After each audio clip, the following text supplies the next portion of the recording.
Barack Obama could be our next president. I'm not kidding. This can actually happen. Trump has made no secret of the fact that he wants to change the Constitution and run for a third term. But he wouldn't just automatically win if he ran for a third term. He'd have to run against a Democratic challenger. And if the Constitution no longer prohibited a third term, who would the Democrats' best option be?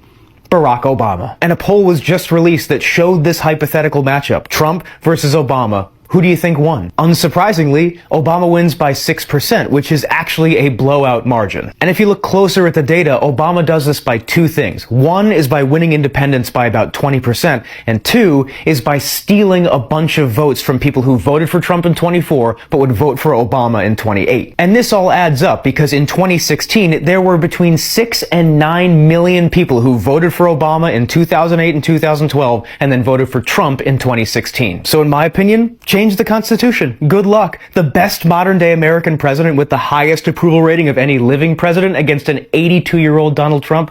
I like our chances. Trump versus Obama. 2028. Watch this. There's this other story. I know it's hypothetical right now. Okay. But if you were allowed, for some reason, to run for a third term, is there a thought that the Democrats could try to run Barack Obama? You know they are. I'd love that. For his third term? I'd love that. That What you say, Trump? Be a good You'll one. love I like that, but hey, he said, come on people with are it. asking me to run, and there's a whole story about running for a third term. I don't know. I never looked into it. I don't know about say that now. there's Hold a on way now. you can do it, but I don't know about. Woo, hey, man, hey, I just want to know, though, if this was able to happen, and damn what he said, because trust me, I promise you, he didn't look into it.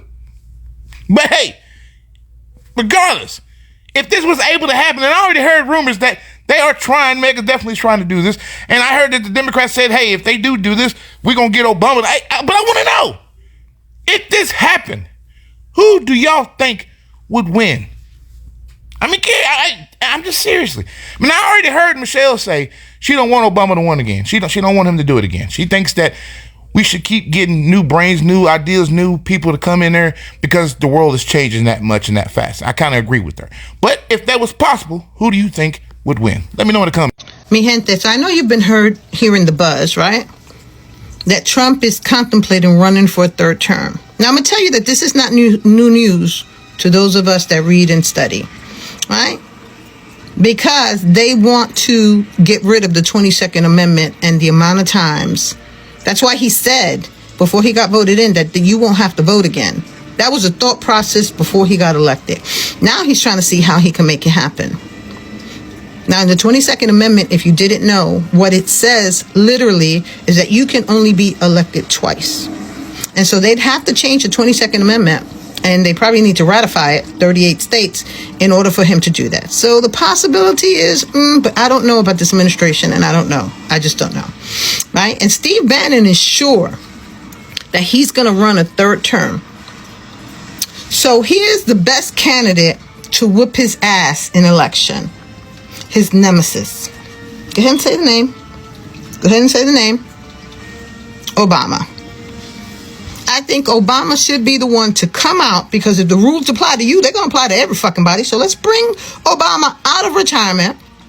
Let's put him up against Trump. And by the way, I'm going to digress for just a minute. They're already starting rumors that Obama wasn't supporting Harris. Do not go for it. They're trying to discredit him before this even goes there. They're smart. I'm just telling you.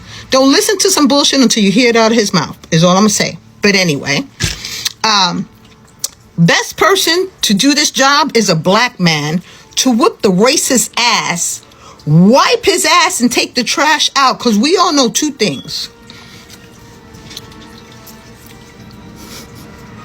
We know he ain't got the balls or the length to get the job done. Now, you take that however the fuck you want.